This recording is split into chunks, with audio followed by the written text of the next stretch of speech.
चलिए जी स्टार्ट करते हैं। बिस्मिल्लाहिर्रहमानिर्रहीम। Welcome to another session on IFRS 9 financial instruments. हम IFRS 9 फाइनेंशियल इंस्ट्रूमेंट का स्टैंडर्ड कवर कर रहे थे और अब तक जो हमारी क्लासेस कंडक्ट हुई उसमें हमने सिंपली एक तो फाइनेंशियल इंस्ट्रूमेंट की डेफिनेशन को डिटेल में कवर किया और फाइनेंशियल इंस्ट्रूमेंट की डेफिनेशन के बाद हमने फाइनेंशियल एसेट में इक्विटी इन्वेस्टमेंट का एरिया स्टार्ट किया था।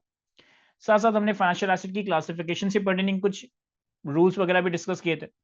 तो पहले तो हम क्विकली रिकैप करते हैं कि फाइनेंशियल इंस्ट्रूमेंट एक ऐसा कॉन्ट्रैक्ट, एक ऐसा अरेंजमेंट जो कि एक कंपनी के लिए फाइनेंशियल एसेट, दूसरी कंपनी के लिए फाइनेंशियल लायबिलिटी या फिर इक्विटी क्रिएट करे। इस कॉन्ट्रैक्ट को, इस इंस्ट्रूमेंट को हम फाइनेंशियल इंस्ट्रूमेंट कॉन्ट्रैक्ट कह रहे होंगे। फिर मैंने आपको बताया था कि फाइनेंशियल एसेट भी इटसेल्फ या तो डेट इन्वेस्टमेंट होगी या इक्विटी इन्वेस्टमेंट होगी। आम हालात में अगर फाइनेंशियल इंस्ट्रूमेंट एक कंपनी के पर्सपेक्टिव से फाइनेंशियल लायबिलिटी है तो दूसरी कंपनी के पर्सपेक्टिव से फाइनेंशियल एसेट डेट इन्वेस्टमेंट होगा।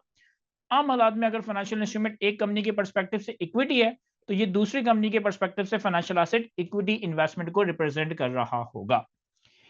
फाइनेंशियल एसेट डेट इन्वेस्टमेंट के तीन क्लासिफिकेशन मॉडल्स थे: amortised cost, fair value through OCI and fair value through profit and loss. Financial asset equity investments के दो क्लासिफिकेशन मॉडल्स थे: fair value through OCI and fair value through profit and loss. Financial liability में दो तरह की classification थी: amortised cost and fair value through profit and loss. और equity के केस में कोई क्लासिफिकेशन नहीं हो रही होगी। देन हमने फाइनेंशियल एसेट की क्लासिफिकेशन से pertaining principles and rules cover किए थे। फाइनेंशियल एसेट के केस में अगर हमारी इन्वेस्टमेंट इक्विटी इन्वेस्टमेंट हो तो हमने ये देखना है कि क्या ये equity investment held for trading है, यानी कि हमने ट्रेडिंग पर्पस के लिए, शॉर्ट टर्म सेल परचेस के लिए, शॉर्ट टर्म गेन के लिए परचेस की है। इफ यस, तो इस इक्विटी इन्वेस्टमेंट को हम fair value through profit and loss में क्लासिफाई करेंगे। अगर एक equity investment held for trading नहीं है, यानी कि कोई स्ट्रेटेजिक इन्वेस्टमेंट है, कोई लॉन्ग टर्म इन्वेस्टमेंट है, तो यहां पर स्टैंडर्ड आपको ये ऑप्शन देता है कि आप चाहो तो इस इक्विटी इन्वेस्टमेंट को फेयर वैल्यू थ्रू ओसीआई में भी क्लासिफाई कर सकते हो, इस इक्विटी इन्वेस्टमेंट को फेयर वैल्यू थ्रू पीएनएल में भी क्लासिफाई कर सकते हो। शर्त यह है कि फेयर वैल्यू थ्रू ओसीआई का जो ये ऑप्शन है ये एक इररिवोकेबल ऑप्शन है, ये एक इररिवोकेबल कैटेगरी है। यानी कि वंस आपने इक्विटी इन्वेस्टमेंट को फेयर वैल्यू थ्रू ओसीआई में क्लासिफाई कर दिया, अब आप इसे आगे जाकर रिक्लासिफाई नहीं कर सकोगे। ये एक बंद कैटेगरी है। अगर एक दफा equity investment fair value through OCI में क्लासिफाई हो जाती है, अब ये equity fair value through OCI में ही कैरी हो रही होगी। इसी के अगेंस्ट अगर हमारी इन्वेस्टमेंट इक्विटी इन्वेस्टमेंट ना हो, डेट इन्वेस्टमेंट हो, तो यहां पर आपने दो टेस्ट परफॉर्म करना है। One is contractual cash flows का test and the second is business model objective का टेस्ट। अगर हमारी डेट इन्वेस्टमेंट के कॉन्ट्रेक्चुअल कैश फ्लोस एसपीपीआई को रिप्रेजेंट करते हैं, solely payment of principal and interest को रिप्रेजेंट करते हैं, और हमारी कंपनी का बिजनेस मॉडल ऑब्जेक्टिव सिर्फ इन कॉन्ट्रेक्चुअल कैश फ्लोस को ही कलेक्ट करना है, यानी कि डेट इन्वेस्टमेंट को मैच्योरिटी तक होल्ड करना है, इस डेट इन्वेस्टमेंट को हम अमोर्टाइज्ड कॉस्ट मॉडल में क्लासिफाई करेंगे। सेकंड, अगर तो डेट इन्वेस्टमेंट के कॉन्ट्रेक्चुअल कैश फ्लोस एसपीपीआई को रिप्रेजेंट करे, solely payment of principal and interest हो, लेकिन हमारा business model objective contractual cash flows को कलेक्ट करने के साथ साथ फाइनेंशियल एसेट को सेल करना भी हो, तो फिर हम अपनी डेट इन्वेस्टमेंट को फेयर वैल्यू थ्रू ओसीआई में क्लासिफाई कर रहे होंगे। Debt investment fair value through OCI का ऑप्शन इररिवोकेबल नहीं होता, यहां से सब्सिक्वेंटली रिक्लासिफाई भी किया जा सकता है। और अगर हमारी डेट इन्वेस्टमेंट के कॉन्ट्रेक्चुअल कैश फ्लोस प्रिंसिपल और इंटरेस्ट के अलावा कोई तीसरे हो, या हमारा बिजनेस मॉडल ऑब्जेक्टिव इन दो में से कोई तीसरा ही बिजनेस मॉडल ऑब्जेक्टिव हो, तो फिर इस तरह की डेट इन्वेस्टमेंट को हम residual category fair value through PNL में क्लासिफाई कर रहे होंगे। इस तरह की डेट इन्वेस्टमेंट को हम fair value through PNL designate कर रहे होंगे। देन हमने लास्ट क्लास में फाइनेंशियल एसेट इक्विटी इन्वेस्टमेंट की इनिशियल और सब्सिक्वेंट मेजरमेंट के रूल्स वगैरह डिस्कस करना स्टार्ट किए थे। सबसे पहले हमने बात की थी equity investment fair value through profit and loss के हवाले से। सबसे पहले हमने बात की थी equity investment fair value through profit and loss के हवाले से। Sir, equity investment fair value through profit and loss को आप इनिशियली मेजर करोगे fair value plus transaction cost पे, fair value plus transaction cost पे। यानी कि जो भी इक्विटी इन्वेस्टमेंट में आप इन्वेस्टमेंट कर रहे हो, इस इन्वेस्टमेंट को फेयर वैल्यू पे कैपिटलाइज किया जाएगा। जो भी आपने ट्रांजैक्शन कॉस्ट वगैरह पे की, इसे हम इनिशियली फेयर वैल्यू में ऐड करेंगे, हमारे पास इनिशियल मेजरमेंट का अमाउंट आ जाएगा। Then equity investment at fair value through OCI को हम हर ईयर एंड पे, हम हर रिपोर्टिंग पीरियड पे फेयर वैल्यू में लेकर आएंगे। जो भी फेयर वैल्यू का गेन और लॉस होगा वो हमारा ओसीआई अदर कॉम्प्रिहेंसिव इनकम में रिकॉर्ड हो रहा होगा, वो हमारा ओसीआई अदर कॉम्प्रिहेंसिव इनकम में रिकॉर्ड किया जाएगा। इक्विटी इन्वेस्टमेंट्स पे जो डिविडेंड इनकम आएगी, डिविडेंड इनकम की हमेशा पीएनएल में रिकॉर्ड होगी। इक्विटी इन्वेस्टमेंट्स पे जो डिविडेंड इनकम आएगी, इसे हम हमेशा प्रॉफिट एंड लॉस में ही रिकॉर्ड कर रहे होंगे। जब भी आप इस इक्विटी इन्वेस्टमेंट्स को डिस्पोज ऑफ करोगे, जब भी आप इस इक्विटी इन्वेस्टमेंट्स को डिस्पोज ऑफ करोगे, डीरिकॉग्नाइज करोगे, तो डिस्पोजल डेट पे पहले इसे रीमेजर करके फेयर वैल्यू पे लाओगे। फेयर वैल्यू का गेन और लॉस ओसीआई में ही रिकॉर्ड होगा, फेयर वैल्यू का गेन और लॉस ओसीआई में ही रिकॉर्ड होगा। और फेयर वैल्यू का गेन और लॉस रिकॉर्ड करने के बाद कोई फर्दर डिस्पोजल गेन और लॉस आता है, कोई फर्दर डिस्पोजल गेन और लॉस आता है, ये डिस्पोजल गेन और लॉस हमारा प्रॉफिट एंड लॉस पीएनएल में रिकॉर्ड हो जाएगा। याद रखिएगा कि डिस्पोजल के वक्त जितना भी फेयर वैल्यू रिजर्व आपके पास आ रहा है, इससे आप पीएनएल में रिसाइकल नहीं करेंगे, इससे आप पीएनएल में रिक्लासिफाई नहीं करेंगे, क्योंकि ये इररिवोकेबल कैटेगरी थी। जो भी आपका फेयर वैल्यू का रिजर्व है वो पीएनएल में रिसाइकल नहीं होगा, वो डायरेक्टली इक्विटी में क्लोज हो सकता है, उससे आप फेयर वैल्यू रिजर्व से निकालकर रिटेन अर्निंग्स में ले जा सकते हो। ये हमारे पास सिंपल से रूल्स थे equity investment fair value through OCI के हवाले से। आज हम डिस्कस करेंगे equity investment fair value through PNL category, और हम multiple practice questions, multiple illustrations वगैरह देखेंगे, जिसमें हम इक्विटी इन्वेस्टमेंट्स, दोनों ही तरह की इक्विटी इन्वेस्टमेंट्स की अकाउंटिंग ट्रीटमेंट्स वगैरह देख रहे होंगे। देखिए, पहले तो अगर मैं आपसे पूछूं कि जो बातें आप पढ़कर आए हैं उस हिसाब से इक्विटी इन्वेस्टमेंट को फेयर वैल्यू थ्रू पीएनएल में क्लासिफाई कब करते हैं, उस हिसाब से इक्विटी इन्वेस्टमेंट को फेयर वैल्यू थ्रू पीएनएल में क्लासिफाई कब करते हैं। सर, अगर आपने equity investment help for trading की है, शॉर्ट टर्म सेल परचेस के लिए की है, शॉर्ट टर्म गेन और लॉसेस के लिए की है, तो लाजिम है कि आप इस इक्विटी इन्वेस्टमेंट्स को फेयर वैल्यू थ्रू पीएनएल में ही क्लासिफाई करेंगे। लाजिम है कि आप इस इक्विटी इन्वेस्टमेंट को फेयर वैल्यू थ्रू पीएनएल में ही क्लासिफाई करेंगे। और अगर हमने किसी कंपनी में इक्विटी इन्वेस्टमेंट कर रखी है ट्रेडिंग की नियत से नहीं, स्ट्रेटेजिक इन्वेस्टमेंट की नियत से, लॉन्ग टर्म इन्वेस्टमेंट की नियत से, लेकिन हमारी कंपनी ओसीआई मॉडल ऑप्ट नहीं करना चाहती, fair value through OCI category में उसे नहीं ले जाना चाहती, तो भी हम इसे फेयर वैल्यू थ्रू पीएनएल में क्लासिफाई कर रहे होंगे। अगर किसी कंपनी के इक्विटी इन्वेस्टमेंट्स ट्रेडिंग नियत से परचेस किए जाए या फिर ट्रेडिंग नियत से ना परचेस किए जाए, स्ट्रेटेजिक या लॉन्ग टर्म इन्वेस्टमेंट की जाए, लेकिन हम ओसीआई मॉडल ऑप्ट ना करना चाहे, ओसीआई मॉडल इलेक्ट ना करना चाहे, तो भी हम इसे फेयर वैल्यू थ्रू पीएनएल में क्लासिफाई कर रहे होंगे। सिंपल है। अब यहां पर क्या रूल्स हैं? सर, हम equity investment fair value through PNL को इनिशियली फेयर वैल्यू पे मेजर करेंगे। Equity investment fair value through PNL को इनिशियली फेयर वैल्यू पे मेजर करेंगे। जो ट्रांजैक्शन कॉस्ट आप इनकर करोगे इसे पीएनएल में एक्सपेंस आउट कर दोगे, जो ट्रांजैक्शन कॉस्ट आप इनकर करोगे इसे पीएनएल में एक्सपेंस आउट कर दोगे।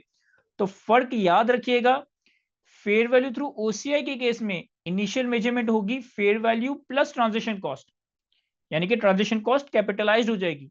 लेकिन फेयर वैल्यू थ्रू पीएनएल के केस में इनिशियल मेजरमेंट होगी सिर्फ और सिर्फ फेयर वैल्यू पे, ट्रांजैक्शन कॉस्ट को कैपिटलाइज नहीं करेंगे, ट्रांजैक्शन कॉस्ट को पीएनएल में एक्सपेंस आउट कर देंगे। Then equity investment fair value through PNL को भी हर साल के आखिर में फेयर वैल्यू पे लाया जाएगा।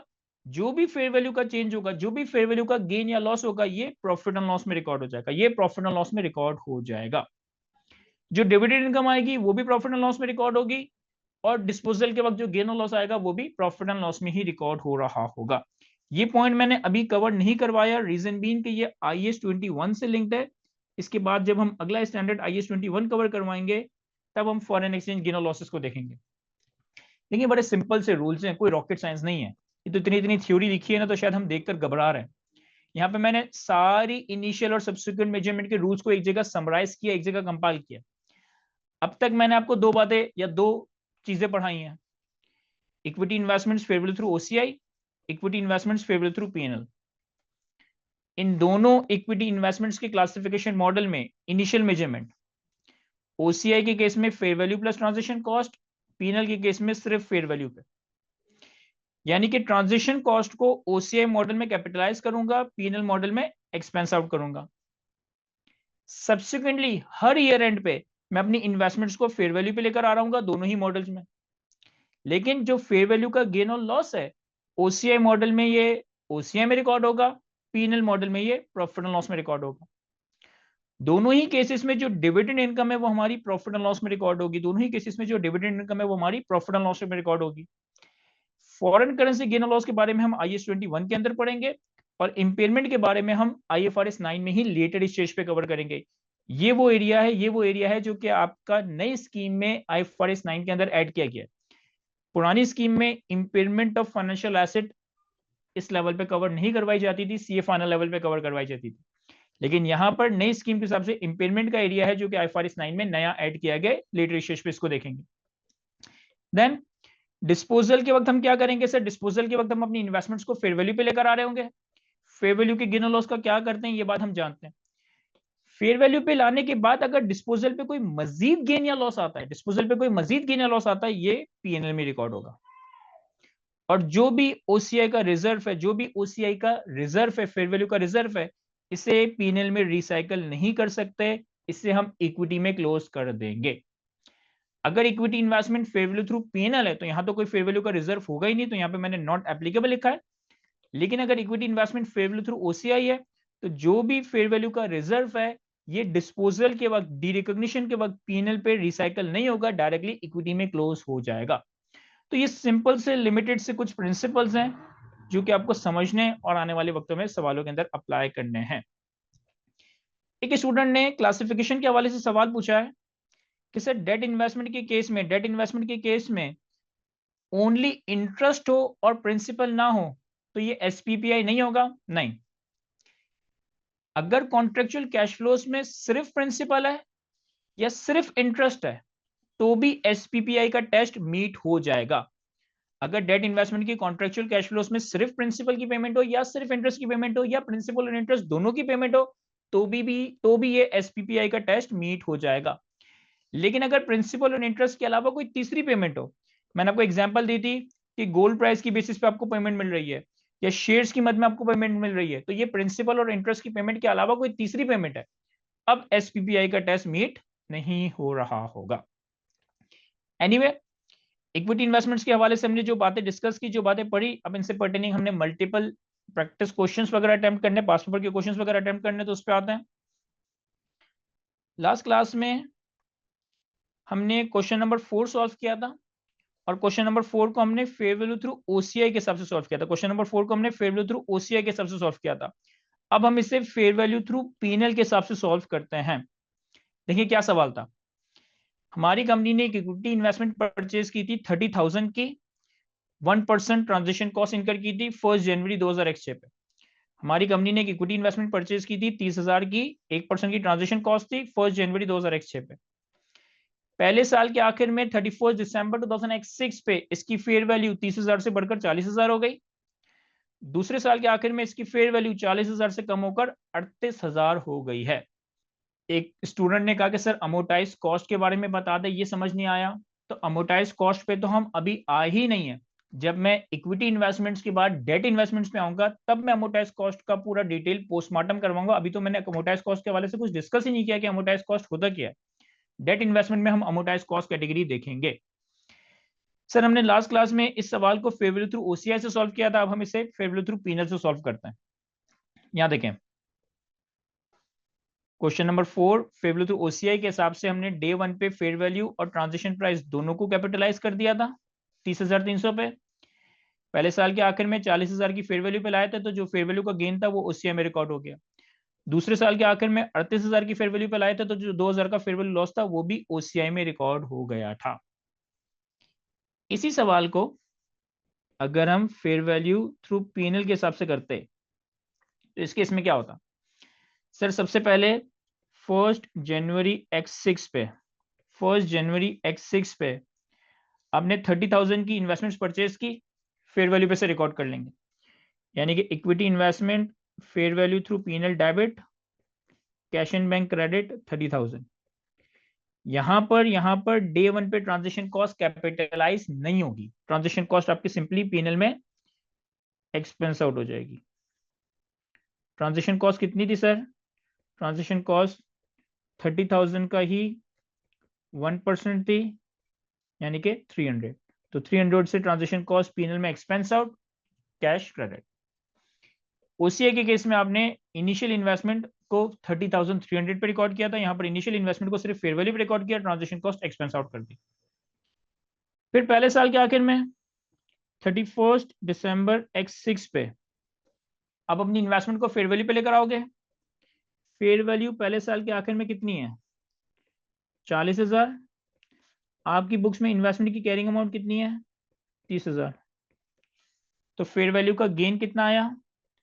सर फेयर वैल्यू का गेन आया 10,000।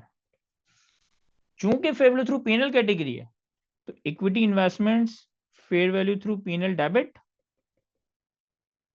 फेयर वैल्यू का गेन पीएनएल में क्रेडिट हो जाएगा, दैट इज 10,000। देखिए अगर किसी के जहन में आ रहा है कि क्यों यहां पर ट्रांजेक्शन कॉस्ट कैपिटलाइज हुई और क्यों यहां per transaction cost expense out हुई, क्यों यहां पर ट्रांजेक्शन कॉस्ट कैपिटलाइज हुई, क्यों यहां पर ट्रांजेक्शन कॉस्ट कैपिटलाइज हुई, उसके दो रीजन है, एक मैथमेटिकल रीजन, एक लॉजिकल रीजन। मैथमेटिकल रीजन क्या है, अगर मैं इसे 30,300 पे रिकॉर्ड करूं, अगर मैं इस इन्वेस्टमेंट को 30,000 पे नहीं बल्कि 30,300 पे रिकॉर्ड करता, ट्रांजेक्शन कॉस्ट को कैपिटलाइज कर देता, तो पहले साल मेरे पास फेयर वैल्यू गेन कितना आता, 9,700। अगर मैं इस इन्वेस्टमेंट को 30,000 की जगह 30,300 पे कैपिटलाइज करता तो फेयर वैल्यू गेन कितना आता, 9,700। मैथमेटिकली अभी भी आपके पीएनएल में 9,700 ही रिकॉर्ड हो रहा है। कैसे, 10,000 का गेन रिकॉर्ड कर रहे हो, 300 की ट्रांजेक्शन कॉस्ट रिकॉर्ड कर रहे हो, तो पीएनएल में नेट कितना रिकॉर्ड हो रहा है, 9,700 ही रिकॉर्ड हो रहा है। देखो यहां जब आपने ट्रांजेक्शन कॉस्ट कैपिटलाइज की थी तो फेयर वैल्यू का गेन पीएनएल में नहीं ओसीआई में चला गया था। यहां पर पीएनएल कैटेगरी में मैं ट्रांजेक्शन कॉस्ट को पीएनएल में एक्सपेंस आउट करके 10,000 का फेयर वैल्यू का गेन रिकॉर्ड कर रहा हूं, तो पीएनएल में नेट कितना रिकॉर्ड हो रहा है, 9,700।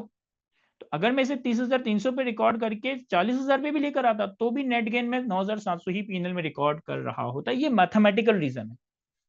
लॉजिकल रीजन क्या है सर, लॉजिकल रीजन ये है कि इक्विटी इन्वेस्टमेंट को आप पीएनएल कैटेगरी में कब क्लासिफाई करते हो, जब वो हेल्ड फॉर ट्रेडिंग हो। हेल्ड फॉर ट्रेडिंग का मतलब है शॉर्ट टर्म सेल परचेस के लिए, शॉर्ट टर्म ट्रेडिंग के लिए। अगर कोई चीज शॉर्ट टर्म सेल परचेस के लिए या कोई चीज शॉर्ट टर्म ट्रेडिंग के लिए परचेस की गई है तो ये आपका रेवेन्यू एक्सपेंस है ना, ये आपकी रूटीन रेवेन्यू ट्रांजेक्शन है। तो हम अपने रेवेन्यू एक्सपेंसेस को कैपिटलाइज नहीं करते, एक्सपेंस आउट कर देते हैं। भाई जब खरीदा ही शॉर्ट टर्म ट्रेडिंग की नीयत से है तो फिर एक्सपेंस को कैपिटलाइज करके बैलेंस शीट पे ले जाने का क्या तुक है, हम उसे फॉर द पीरियड में ही एक्सपेंस आउट कर देते हैं। क्लियर है। देन दूसरे साल के आखिर में आए, दूसरे साल के आखिर में फेयर वैल्यू कितनी हो गई, 38,000। तो 31 दिसंबर X7 पे फेयर वैल्यू हो गई 38,000 और लास्ट जब हमने फेयर वैल्यू किया था तो हम इस इन्वेस्टमेंट को 40,000 की कैरिंग वैल्यू पे लेकर आ गए थे, यानी कि अब की बार फेयर वैल्यू गेन नहीं बल्कि फेयर वैल्यू लॉस आ रहा है 2,000 का। बहुत आसान सी एंट्री क्या बन जाएगी सर, आसान सी एंट्री ये बन जाएगी, फेयर वैल्यू लॉस पीएनएल में debit, equity investments fair value through PNL credit 2,000। That's it. कोई रॉकेट साइंस नहीं है, इन इन्वेस्टमेंट्स की नाम में ही इनकी सारी रूल्स लिखे गए। Fair value through PNL, fair value through OCI, दोनों को फेयर वैल्यू पे लेकर आना है। फेयर वैल्यू थ्रू पीएनएल में फेयर वैल्यू का गेन पीएनएल में जाएगा, फेयर वैल्यू थ्रू ओसीआई में फेयर वैल्यू का गेन और लॉस ओसीआई में जा रहा होगा। निखिल जरूरी नहीं है, ये डिपेंड करता है कि हम क्या मॉडल ऑप्ट करते हैं। अगर हम लॉन्ग टर्म इन्वेस्टमेंट कर रहे हैं तो फिर हमें स्टैंडर्ड ऑप्शन देता है कि हम उसे फेयर वैल्यू थ्रू पीएनएल या फेयर वैल्यू थ्रू ओसीआई दोनों में से किसी एक जगह ले जा सकते हैं, ये जानते हुए कि ओसीआई मॉडल इररिवोकेबल मॉडल होगा। ऑलराइट, अगला सवाल देखते हैं। कहता है moment limited purchase 5,000 shares for 100 each on 1st January 2009. Moment Limited purchased 5,000 shares for 100 each on 1st January 2009. Transaction costs are 2% in both buying and selling. Fair value at different dates are as follow. हमने 5,000 share खरीदे 100 रुपए के हिसाब से 1 जनवरी 2009 पे। 2% की transaction cost होती है, चाहे आप शेयर्स बाय करो या सेल करो, 2% आपको ब्रोकर को देना पड़ता है। 1 जनवरी पे फेयर वैल्यू कितनी है, 100, और हमने 100 का ही खरीदा है। 31 दिसंबर 2009 पे फेयर वैल्यू है 108, 30 जून 2010 पे फेयर वैल्यू है 111, 31 दिसंबर 2010 पे फेयर वैल्यू है 110। Dividend amounting to ₹4 per share was declared on 30 June 2010 and the year end is 31 December. कह रहा है 4 रुपए पर शेयर के हिसाब से डिविडेंड मिला है 30 जून पे और हमारा ईयर एंड 31 दिसंबर है। Prepare necessary entries assuming ML classify the shares under fair value through profit and loss या फिर fair value through OCI। बहुत ही आसान सवाल है। ₹100 पर शेयर के हिसाब से शेयर्स खरीदे, 2% की ट्रांजेक्शन कॉस्ट है। डे 1 पे ₹100 की फेयर वैल्यू थी, पहले साल के आखिर में 108, दूसरे साल के मिड में 111, दूसरे साल के आखिर में 110, दूसरे साल के मिड में ₹4 पर शेयर का डिविडेंड मिला है। और दोनों मॉडल से हमने इस सवाल को सॉल्व करना है। यहां देखिएगा,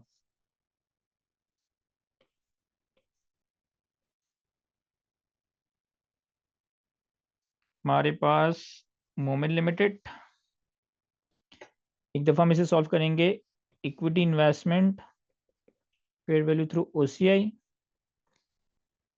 एक दफा equity investment fair value through PNL. Sir सबसे पहले हमने 1 जनवरी 2009 पे 5000 शेयर्स खरीदे, ₹100 के हिसाब से, 2% की ट्रांजेक्शन कॉस्ट है। तो 1 जनवरी 2009 पे इक्विटी इन्वेस्टमेंट डेबिट हो जाएगा, fair value through OCI, cash credit हो जाएगा। कितने से? 5000 शेयर्स ₹100 के हिसाब से और मल्टीप्लाई बाय 1.02। सर 1.02 क्यों कर रहे हैं? सर 2% ट्रांजेक्शन कॉस्ट का फैक्टर लेने के लिए, 2% की ट्रांजेक्शन कॉस्ट ऐड करने के लिए। ये आ जाएगा 5000 मल्टीप्लाई बाय 100 मल्टीप्लाई बाय 1.02, 5,10,000। देखो आप यूं भी कर सकते हो, कोई रॉकेट साइंस नहीं है कि आपने कहा मैं 5000 मल्टीप्लाई बाय 100 करूं तो ये इसकी कॉस्ट आ जाएगी 5 लाख, और उसी का 2% ले लूं तो अगर आप 5 लाख का 2% लेंगे तो ये आपके पास 10,000 बनेगा। तो आप 5 लाख अलग कैलकुलेट करके इस पे 2% अलग से कैलकुलेट करें या डायरेक्ट मल्टीप्लाई बाय 1.02 कर दें, बात एक ही है। अच्छा, यही इन्वेस्टमेंट अगर फेवल थ्रू पीएनएल कैटेगरी में होती तो फिर हम क्या करते हैं? फिर हम 1 जनवरी 2009 पे equity investments fair value through PNL debit करते 5 लाख से, 5,10,000 से नहीं, कैश क्रेडिट करते 5 लाख से। फिर ट्रांजेक्शन कॉस्ट पीएनएल में एक्सपेंस आउट करते 10,000 से, कैश क्रेडिट करते 10,000 से। तो यहाँ 10,000 की ट्रांजेक्शन कॉस्ट कैपिटलाइज हो गई, यहाँ 10,000 की ट्रांजेक्शन कॉस्ट एक्सपेंस आउट हो गई है। पहले साल का आखिर आया 31 दिसंबर 2009, फेयर वैल्यू 108 हो गई है, फेयर वैल्यू 108 हो गई है। ये पहला साल हमारा कंप्लीट हो गया, सॉरी डे 1 कंप्लीट हो गया। पहले साल का आखिर आया 31 दिसंबर 2009, फेयर वैल्यू कितनी है? 5000 शेयर्स मल्टीप्लाई बाय 108। लेकिन अब सवाल यह है कि इन्होंने कहा था कि 2% की ट्रांजेक्शन कॉस्ट बाय करते वक्त भी लगेगी, सेल करते वक्त भी लगेगी, यानी जब खरीदोगे तब भी आपको 102 रुपए का पड़ेगा और जब बेचोगे तो भी 2% की ट्रांजेक्शन कॉस्ट होगी। याद रखिएगा, सब्सिक्वेंट मेजरमेंट के लिए हमें इन्वेस्टमेंट को फेयर वैल्यू पे मेजर करना है, हमें इन्वेस्टमेंट को फेयर वैल्यू पे मेजर करना है, ना कि fair value net of transaction cost पे, ना कि fair value net of transaction cost पे। देखिए IS2 में इन्वेंट्री को हम किस पे मेजर करते हैं? लोअर ऑफ कॉस्ट और एनआरवी। तो वो एनआरवी क्या होती है? Fair value minus disposal cost. लेकिन IS16 में रिवैल्यूएशन मॉडल में हम प्रॉपर्टी प्लांट एंड इक्विपमेंट को फेयर वैल्यू पे मेजर करते हैं। IS40 में इन्वेस्टमेंट प्रॉपर्टी को हम फेयर वैल्यू पे मेजर करते हैं। यहाँ भी इक्विटी इन्वेस्टमेंट्स को हमें फेयर वैल्यू पे मेजर करना है, एनआरवी पे मेजर नहीं करना। तो मैं fair value net of transaction cost नहीं लूंगा, मैं सिर्फ और सिर्फ फेयर वैल्यू पे अपनी इन्वेस्टमेंट को मेजर करूंगा। तो क्या हो जाएगा? 5000 मल्टीप्लाई बाय 108, ये बनेगा 5,40,000।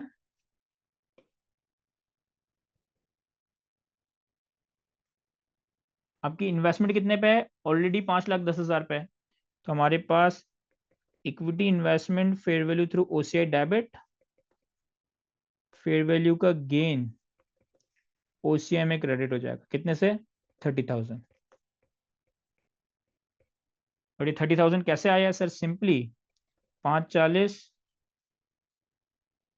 और 530 का डिफरेंस, सॉरी 540 और 510 का डिफरेंस।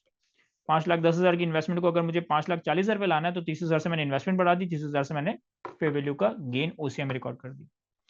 सर अगर यही investment fair value through PNL होती तो 31 दिसंबर 2009 पे equity investment fair value through PNL debit होता और फेयर वैल्यू का गेन ओसीआई में नहीं पीएनएल में रिकॉर्ड होता, और जो यहाँ गेन आता वो 30,000 नहीं 40,000 होता।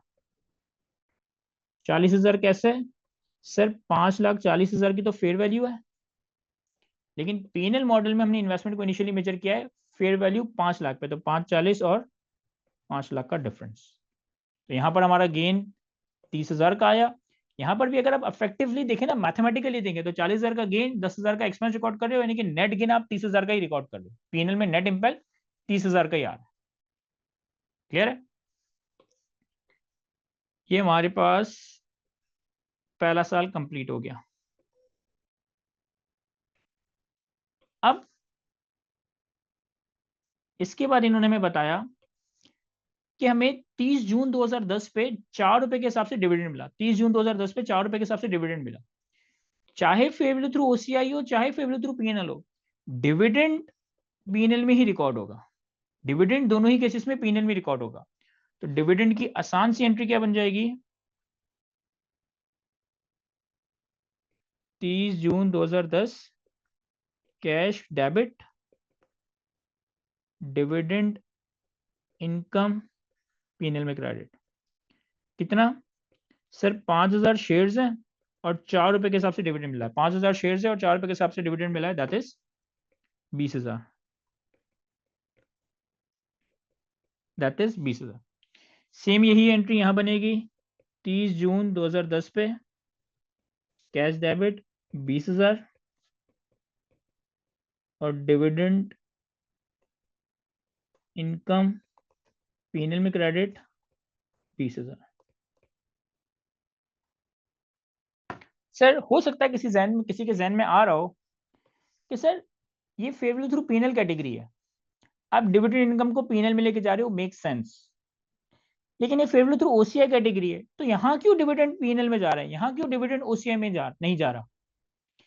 देखिए फेयर वैल्यू थ्रू ओसीआई है, ऑल गेन और लॉस थ्रू ओसीआई नहीं है। फेयर वैल्यू थ्रू ओसीआई है, ऑल गेन और लॉस थ्रू ओसीआई नहीं है। तो सिर्फ फेयर वैल्यू का गेन या लॉस ओसीआई में जाएगा, बाकी जो डिविडेंड इनकम या गेन ऑन डिस्पोजल वगैरह आएगा वो पीएनएल में जाएगा। एक चीज तो ये। दूसरी चीज ये कि फेयर वैल्यू जो है ना, ये basically for the time being एक नोशनल गेन और लॉस है, एक अनरियलाइज्ड गेन और लॉस है। अभी ये फेयर वैल्यू गेन रियलाइज थोड़ी हुआ है, आपने शेयर्स बेचे थोड़ी हैं, अभी तो ये अनरियलाइज्ड है। लेकिन डिविडेंड तो आपको कैश की मद में रिसीव हो रहा है ना, डिविडेंड तो आप एक्चुअली रिसीव कर रहे हो, this is your real income not notional income. Fair value gain जब तक इन्वेस्टमेंट बिक ना जाए तब तक नोशनल है, अनरियलाइज्ड है। लेकिन डिविडेंड तो आपकी रियल इनकम है ना, जो आप कैश की मद में रिकवर कर रहे हो। तो चूंकि ये डिविडेंड है, फेयर वैल्यू नहीं है, और ये रियल इनकम है, रियलाइज्ड इनकम है, इस वजह से ये पीएनएल में रिकॉर्ड होती है। अच्छा, फिर इसके बाद इन्होंने 30 जून पे भी हमें शेयर्स की फेयर वैल्यू बताई है, लेकिन उन्होंने सवाल में बताया कि हमारा ईयर एंड 31 दिसंबर है, तो 30 जून पे फेयर वैल्यू पे लाने की जरूरत नहीं है। 30 जून पे फेयर वैल्यू पे लाने की जरूरत नहीं है, क्योंकि इन्वेस्टमेंट को आप ईयर एंड पे या डिस्पोजल के वक्त फेयर वैल्यू पे लाए ना, ईयर एंड पे या डिस्पोजल के वक्त फेयर वैल्यू पे लाए। और अगर मैं 30 जून पे फेयर वैल्यू पे लाता भी हूं ना, तो कोई फर्क नहीं पड़ता। देखो होगा क्या, आप 108 से 111 पे लाओगे तो आप 3 रुपए का गेन रिकॉर्ड करोगे, फिर 111 से 110 पे लाओगे तो 1 रुपए का लॉस रिकॉर्ड करोगे, या आप 108 से डायरेक्ट ईयर एंड पे 110 पे लेकर आओ तो भी आप 2 रुपए का गेन रिकॉर्ड करोगे। बात एक ही है, मैं 108 से पहले 30 जून पे 111 पे लाऊं तो 3 रुपए पर शेयर का गेन रिकॉर्ड करूंगा, फिर 111 से 110 पे लाऊंगा तो 1 रुपए का लॉस रिकॉर्ड करूंगा, या मैं 108 से डायरेक्ट अगले ईयर एंड पे 110 पे ले आऊं तो 2 रुपए का गेन रिकॉर्ड होगा। तो क्यों अपना टाइम या मेहनत करना, डायरेक्ट हम ईयर एंड पे 110 पे लेकर आ जाएंगे। हमारे पास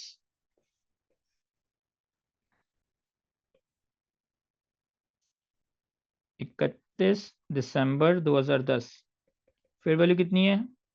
सर 5,000 शेयर्स 110, ये आ जाएगा 5,50,000, ये आ जाएगा 5,50,000। एंट्री बन जाएगी equity investment fair value through OCI debit fair value gain OCI में क्रेडिट। कितने से?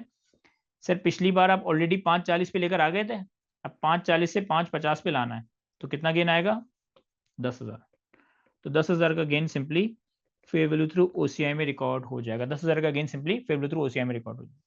इसी तरह से यहाँ पे क्या होता, 31 दिसंबर 2010 equity investment fair value through P&L debit. यहाँ पर जो फेयर वैल्यू का गेन है वो P&L में रिकॉर्ड होगा सेम अमाउंट से, दैट इज 10,000। That is 10,000। 540 में मैं ऑलरेडी इन्वेस्टमेंट को लेकर आ गया था, 550 पे लाने के लिए मजीद 10,000 का गेन रिकॉर्ड कर दिया है। सिंपल सी एग्जांपल थी। कुछ सवाल हो तो इसमें पूछिएगा, अदरवाइज हम अगले सवाल पे बढ़ते हैं।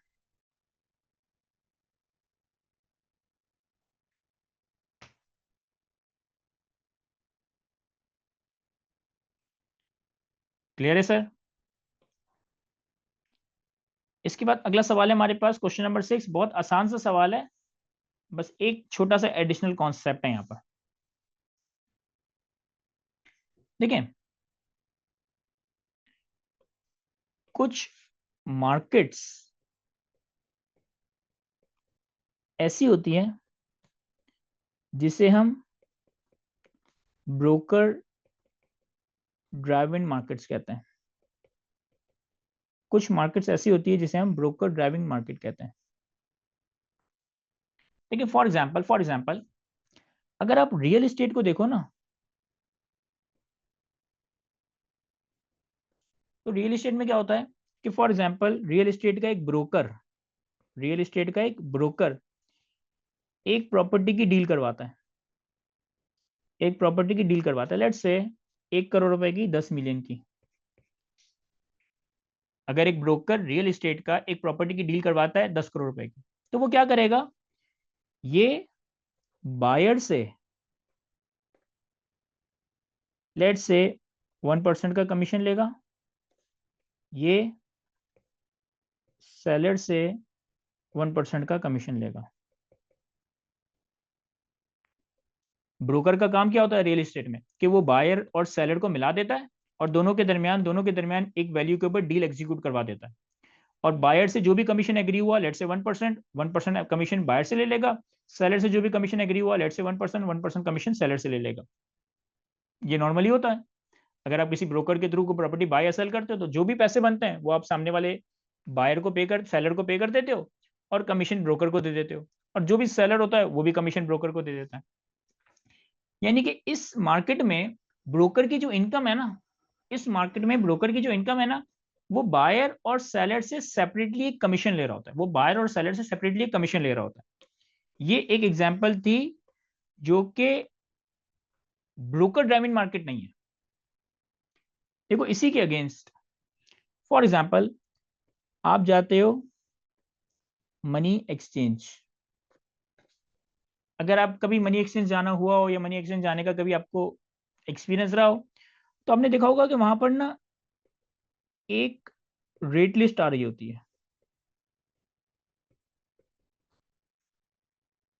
फॉर एग्जांपल आप देखेंगे ना, तो लिखा होगा USD 282-284, Canadian dollar 210-212, GBP let's say 385, 388।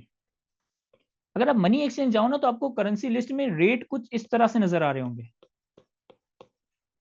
अब ये कौन से रेट्स हैं?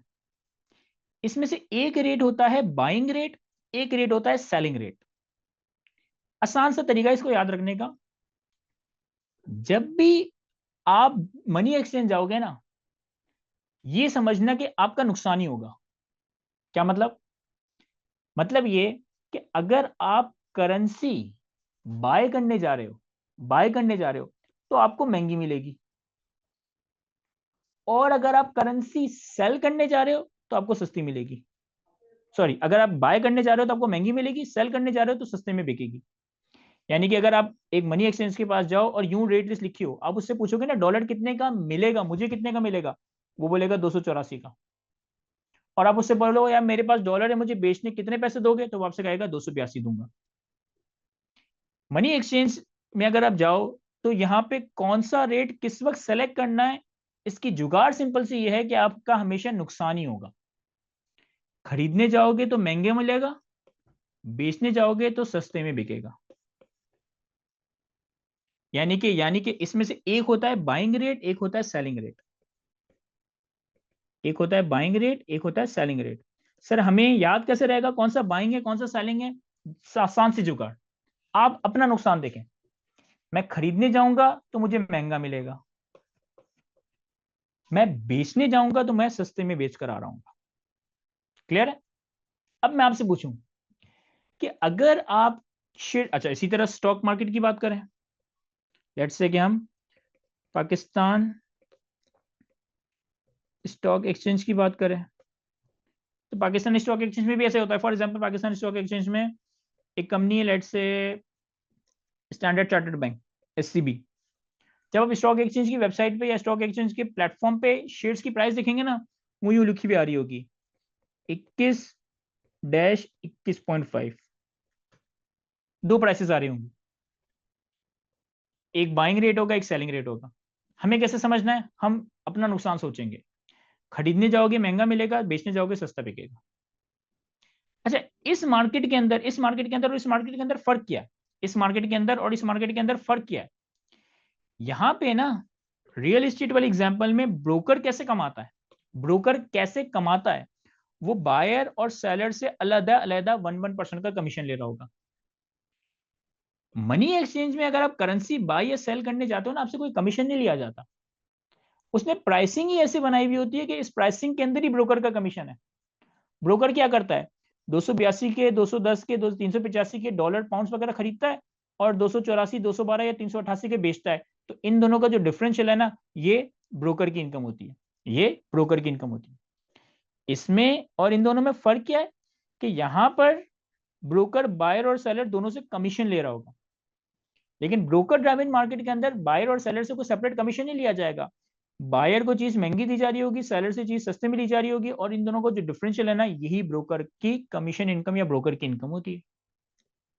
ये सारी बातें तो जनरल नॉलेज की थी। हमारे लिए क्या रेलेवेंट है? हमारे लिए रेलेवेंट है कि जब हम परचेज करने जाएंगे तो कौन सी प्राइस पे चीज को परचेज करेंगे, और जब साल के आखिर में शेयर्स को फेयर वैल्यू पे लाएंगे तो कौन सा वाला नंबर हमारे लिए फेयर वैल्यू होगा, कम वाला, ज्यादा वाला, या दोनों का एवरेज। सर सिंपल सी जुगाड़, जब मैं खरीदने जाऊंगा तो मुझे महंगा मिलेगा, तो मैं खरीदते वक्त ये प्राइस देखूंगा, और साल के आखिर में अगर मुझे फेयर वैल्यू डिटरमाइन करनी है कि यार मैं कितने का बेच सकता हूं, तो मैं जब बेचने जाऊंगा तो भी मेरा नुकसान होगा, तो साल के आखिर में फेयर वैल्यूएशन करते वक्त मैं ये वाली प्राइस देखूंगा, परचेज करते वक्त ये वाली प्राइस जो कि ज्यादा है, सेल करते वक्त ये वाली प्राइस या फेयर वैल्यू निकालते वक्त ये वाली प्राइस जो कि कम है। क्यों? क्योंकि जब मैं खरीदने जाता हूं तो महंगा खरीदता हूं, जब बेचने जाता हूं तो सस्ते में बेच कर आता हूं। हमेशा अपना नुकसान के पर्सपेक्टिव से सोचो, तुम्हें याद रखने की जरूरत नहीं पड़ेगी बाइंग रेट क्या है, सेलिंग रेट क्या है। क्या ये समझा पा रहा हूं मैं? सवाल में देखते हैं। कहता है an entity purchases 10,000 ordinary shares of another company which is quoted at 198-200।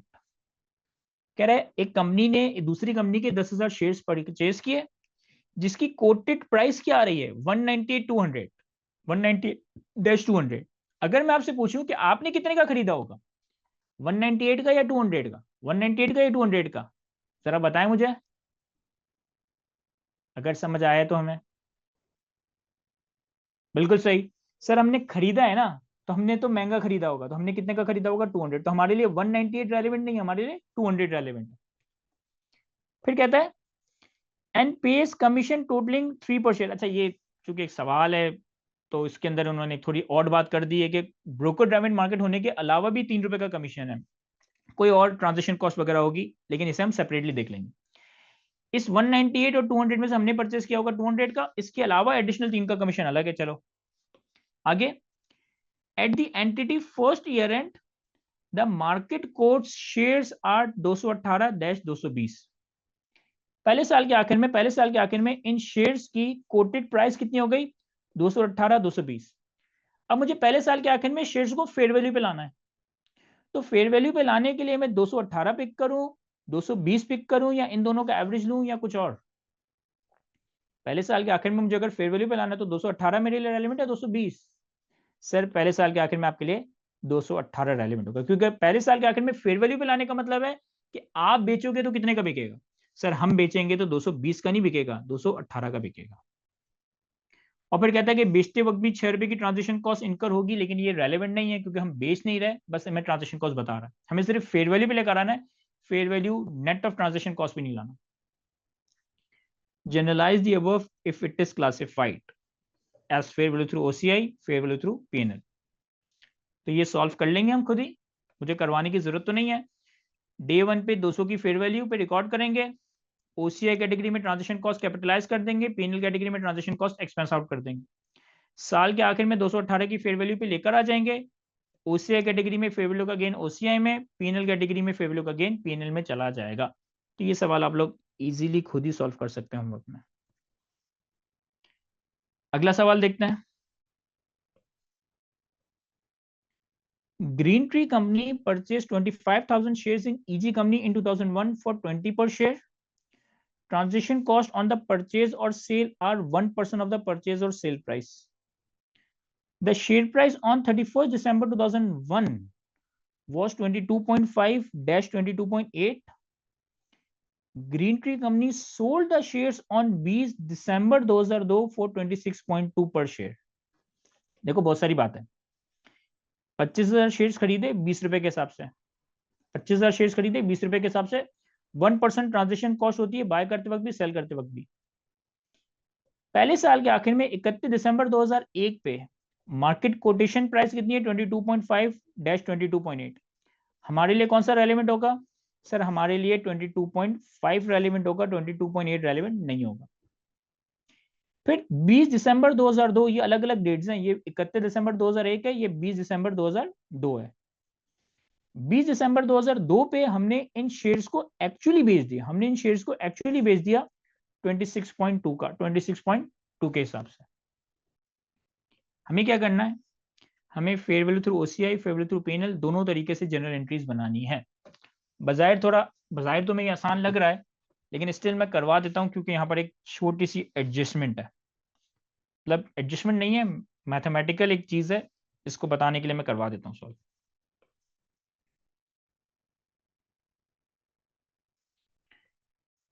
देखो सिंपल सी बात है, अगर कोई एसेट है, लेट्स से कोई प्लांट एंड मशीनरी है,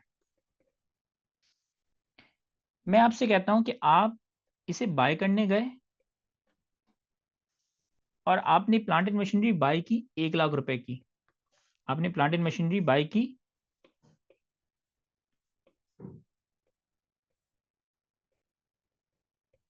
1 लाख रुपए की, और इसको बाय करने में आपको ट्रांजेक्शन कॉस्ट इनकर करना पड़ी 5,000।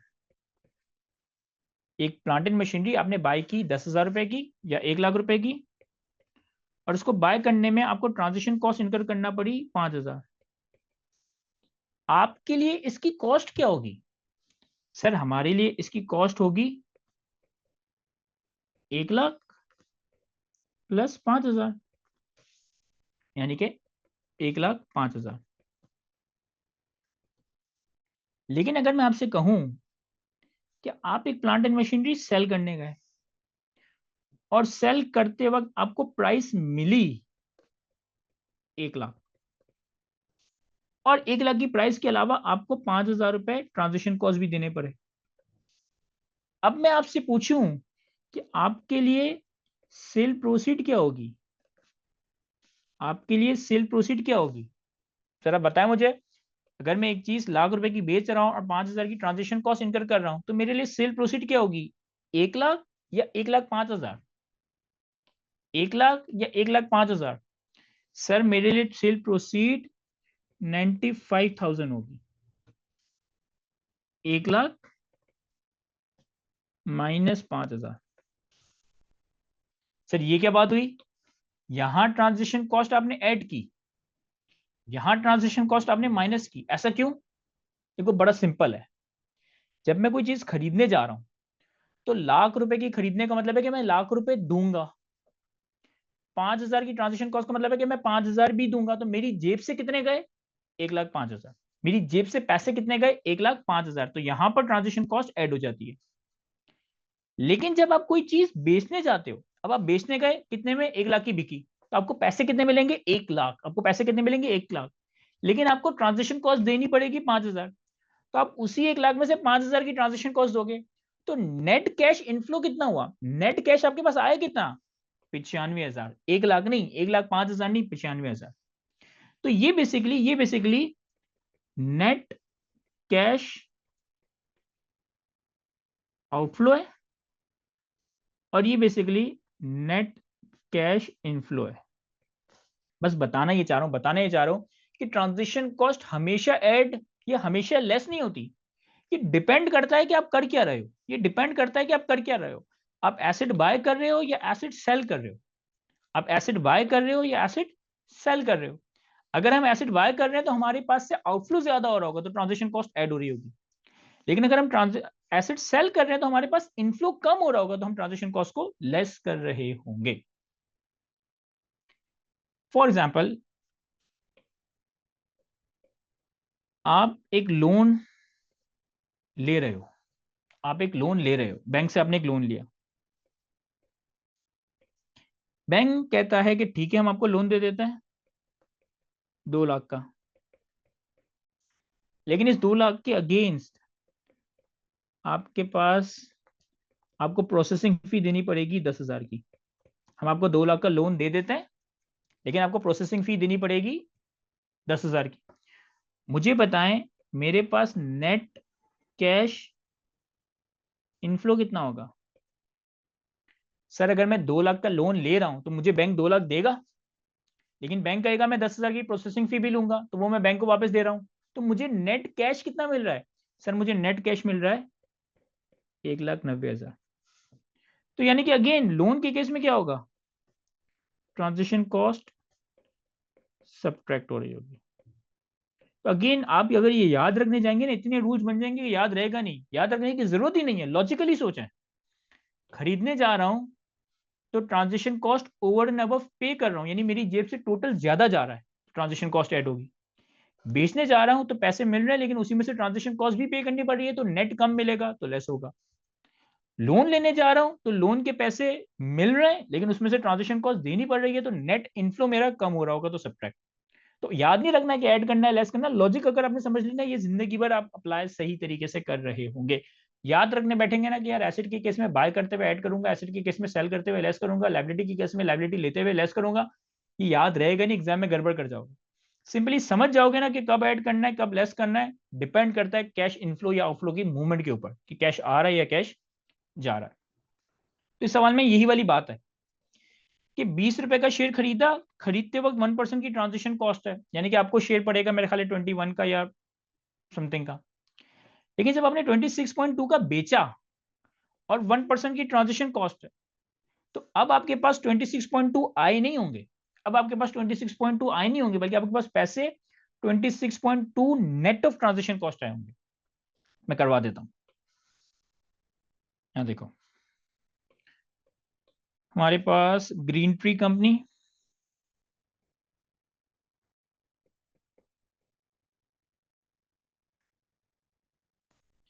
एक दफा हम इसे सॉल्व करेंगे equity investment fair value through OCI, एक दफा हम इसे सॉल्व करेंगे equity investment fair value through PNL. Sir सबसे पहले आपने 25,000 शेयर्स बाय किए 20 रुपए के हिसाब से, 1% ट्रांजेक्शन कॉस्ट थी। तो equity investment fair value through OCI debit, cash credit 25,000 into 20, और ट्रांजेक्शन कॉस्ट कितनी है? 1%। इसको मल्टीप्लाई कर दें 1.01 से, इसको मल्टीप्लाई कर दें 1.01 से, ये हो जाएगा 25,000 multiply by 20 multiply by 1.01, 1.01 transaction cost ले रहा हूँ। तो ये आ गया 5,05,000, 5,05,000। बराबर में क्या होगा सर? बराबर में होगा equity investment fair value through P&L debit 5 lakh, transaction cost P&L में एक्सपेंस आउट 5,000 और कैश क्रेडिट 5,05,000। दोनों केसेस में आपका कैश आउटफ्लो 5,05,000 का ही हुआ, लेकिन दोनों में फर्क क्या है कि यहाँ पर जो 5,000 की ट्रांजेक्शन कॉस्ट थी वो कैपिटलाइज हो गई, यहाँ पर जो 5,000 की ट्रांजेक्शन कॉस्ट थी वो एक्सपेंस आउट हो गई। सर आपने ये एक ही एंट्री में बना दिया, सर कोई फर्क नहीं पड़ता। पहले मैं बेसिक से चल रहा था तो ट्रांजेक्शन कॉस्ट की अलग अलग एंट्री बना रहा था आपके सामने। अब आप बड़े होते जा रहे हैं ना, तो ट्रांजेक्शन कॉस्ट की अलग एंट्री बनाए बच्चों की तरह, या एक ही एंट्री में कंबाइन कर दें, बात एक ही है। तो यहाँ पे 5,05,000 से डेबिट करके कैश आउटफ्लो 5,05,000 का हुआ। यहाँ 5 लाख से इन्वेस्टमेंट को डेबिट किया, 5,000 की ट्रांजेक्शन कॉस्ट एक्सपेंस आउट की, और 5,05,000 से कैश क्रेडिट कर दिया। फिर 31 दिसंबर 2001 पे इसकी मार्केट प्राइस 22.5-22.8 हो गई। हमें फेयर वैल्यू पे लाना है, फेयर वैल्यू पे लाने का मतलब है कि हम अगर बेचने जाएं तो हमें क्या फेयर वैल्यू मिलेगी? सर अगर आप बेचने जाएं तो आपको साढ़े 22 रुपए मिलेंगे, तो यानी कि 31 दिसंबर 2001 पे फेयर वैल्यू कितनी है? 25,000 मल्टीप्लाई बाय 22.5, ये हो जाएगा 5,62,500। 5,62,500। आपने इन्वेस्टमेंट को रिकॉर्ड कर रखा है 5,05,000 पे, तो आपके पास फेयर वैल्यू गेन आएगा। Equity investment fair value through OCI debit, fair value gain OCI में क्रेडिट कितना? सर 5,62,500 माइनस 5,05,000, 562,500 माइनस 505,000, ये आ गया 57,500। 57,500। सर बराबर में क्या होता? सर बराबर में इक्विटी इन्वेस्टमेंट थ्रू P&L को हम डेबिट करते हैं,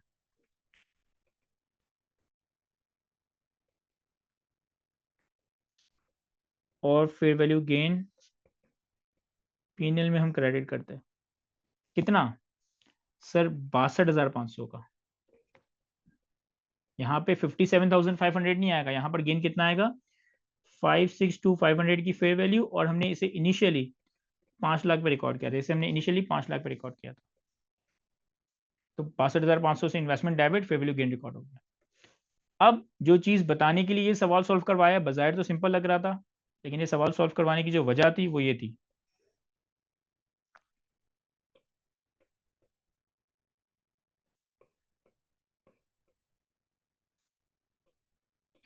हमने 20 दिसंबर 2002 पे ये शेयर्स 26.2 के बेच दिए। हमने 20 दिसंबर 2002 पे ये शेयर्स 26.2 के बेच दिए। मैंने आपको पहले बताया था, अनलेस के एग्जामिनर कोई उल्टी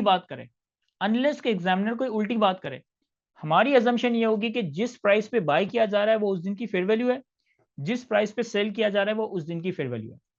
अनलेस के एग्जामिनर कोई उल्टी बात करे, जिस प्राइस में मैं बाय या सेल कर रहा हूं उस दिन की वो फेयर वैल्यू होगी। तो यानी कि ये फेयर वैल्यू है 20 दिसंबर 2002 पे। पहले मैं इस इन्वेस्टमेंट को फेयर वैल्यू पे लाऊंगा। 20 दिसंबर 2002 फेयर वैल्यू कितनी है? 25,000 शेयर्स इंटू 26.2, ये हो जाएगा 25,000 इंटू 26.2, 6,55,000। हमारे पास एंट्री क्या बनेगी? Equity investment fair value through OCI debit, fair value gain OCI में क्रेडिट। कितने से? Sir 6,55,000 minus 562,500। 6,55,000 माइनस जो पिछली कैरिंग अमाउंट थी 562,500, तो ये आ जाएगा 6,55,000 माइनस 562,500। 92,500, 92,500। बराबर में भी सेम नंबर से एंट्री बनेगी, बस फेयर वैल्यू का गेन पीएनएल में रिकॉर्ड होगा। तो 20 दिसंबर 2002 equity investment fair value through PNL debit, fair value gain PNL में क्रेडिट 92,500, 92,500। कैसे सर? 6,55,000 माइनस 5,62 तो 92,500 का गेन आया। ये बहुत आसान है। लेकिन अब आपने क्या करना है, अब आपने इस इन्वेस्टमेंट को बेचा। जब आपने इस इन्वेस्टमेंट को बेचा तो आपके पास से equity investment fair value through OCI credit होगा 6,55,000, equity investment fair value through PNL credit होगा 6,55,000। लेकिन आपके पास जो कैश आएगा ना, आपके पास जो कैश आएगा ना, वो 6,55,000 नहीं होगा। वो पता है कितना होगा? वो होगा 25,000 shares multiply by 26.2 multiply by 99%। 99% क्यों सर? बेचते वक्त भी तो 1% की ट्रांजेक्शन कॉस्ट है ना। खरीदते वक्त आपने 1% की ट्रांजेक्शन कॉस्ट पे की थी, तो आपकी कॉस्ट बढ़ गई थी। बेचते वक्त जब आप 1% की ट्रांजेक्शन कॉस्ट पे करोगे तो आपको पैसे कम मिल रहे होंगे। तो यहां पर मैं 1% ऐड कर रहा था, यहां पे मैं 1% माइनस कर रहा हूं। यहां मैंने 101% लिया था, यहां मैं 99% कर रहा हूं। तो कितना कैश आएगा हमारे पास? 25,000 multiply by 26.2 multiply by 99%। Sir हमारे पास कैश आएगा 648,450। कैश आएगा 648,450। ये एंट्री बैलेंस नहीं है, ये एंट्री बैलेंस नहीं है। क्रेडिट हो रहा है 6,55,000, डेबिट हो रहा है 6,48,450, 648,450। तो बैलेंसिंग क्या आ रहा है? 6,550, 6,550। अब सवाल ये है कि इस 6,550 का क्या करूं? सर मैंने आपको क्या बताया था? मैंने आपको बताया था कि जब आप अपनी इन्वेस्टमेंट को बेचोगे ना, तो बेचते वक्त पहले फेयर वैल्यू पे लेकर आओगे, और फिर अगर फर्दर डिस्पोजल गेन और लॉस आता है तो पीएनएल में जाएगा। फर्दर गेन और लॉस आता है तो वो पीएनएल में जाएगा। दोनों ही कैटेगरी में डिस्पोजल के वक्त पहले फेयर वैल्यू पे लाएंगे, डिस्पोजल के बाद मजीद अगर गेन और लॉस आता है तो वो हमारा पीएनएल में जा रहा होगा।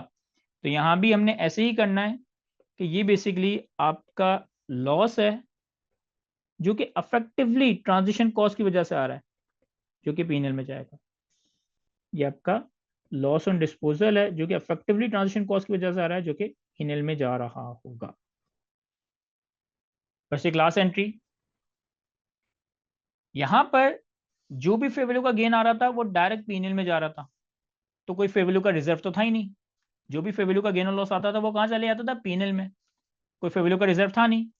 लेकिन यहां पर हमने पहले 57,500 से ओसीआई क्रेडिट किया, फिर 92,500 से ओसीआई क्रेडिट किया। एक फेयर वैल्यू का रिजर्व बन गया, एक फेयर वैल्यू का रिजर्व बन गया जो कि ओसीआई में पार्क होता रहा। चूंकि अब ये इन्वेस्टमेंट मैंने बेच दी है, चूंकि अभी मैंने इन्वेस्टमेंट बेच दी है, तो मैं क्या करूंगा सर? मैं एक और एंट्री बनाऊंगा, fair value reserve debit equity या रिटेन अर्निंग्स क्रेडिट। मतलब रिटेन अर्निंग्स में हम लेके जा रहे हैं इसको। कितने से? सर पहले आपने 57,500 ओसीआई में क्रेडिट किए थे जो कि फेयर वैल्यू रिजर्व में थे, फिर आपने 92,500 ओसीआई में क्रेडिट किए थे जो कि फेयर वैल्यू रिजर्व में थे। दोनों में ओसीआई क्रेडिट किया है, दोनों में ओसीआई क्रेडिट किया है, यानी कि फेयर वैल्यू रिजर्व में क्रेडिट बैलेंस है। यहाँ भी ओसीआई क्रेडिट हुआ था, यहाँ भी ओसीआई क्रेडिट हुआ था, यानी कि फेयर वैल्यू रिजर्व में क्रेडिट बैलेंस। तो उसको खत्म करने के लिए फेयर वैल्यू रिजर्व डेबिट कर दिया, रिटेन अर्निंग्स क्रेडिट कर दिया। ये आ जाएगा 57,500 प्लस 92,500, 1.5 लाख, 1.5 लाख। तो जो भी हमारे पास फेयर वैल्यू रिजर्व था उसे हमने पीएनएल से रिसाइकल नहीं किया, उसे हमने डायरेक्टली इक्विटी में, डायरेक्टली रिटेन अर्निंग में क्लोज कर दिया है। ये हमारे पास एक कॉम्प्रिहेंसिव क्वेश्चन हो गया जिसमें इनिशियल रिकॉग्निशन भी थी, फेयर वैल्यूएशन भी थी, डिस्पोजल के वक्त भी फेयर वैल्यूएशन थी और डिस्पोजल करने के बाद डिस्पोजल गेन और लॉस भी था और फाइनली फेयर वैल्यू रिजर्व को इक्विटी में क्लोज कर दिया है। तो सवाल को देखें, अगर इस सवाल में कोई चीज नहीं समझ आ रही तो मुझसे पूछें। क्या सारी चीजें हमें क्लियर है? चलिए सर, वैसे तो अब question number 8, question number 9, question number 8 और क्वेश्चन नंबर 9 ये दोनों सवाल होमवर्क में सॉल्व कर सकते हैं क्योंकि दोनों सवाल इक्विटी इन्वेस्टमेंट से पर्टेन करते हैं।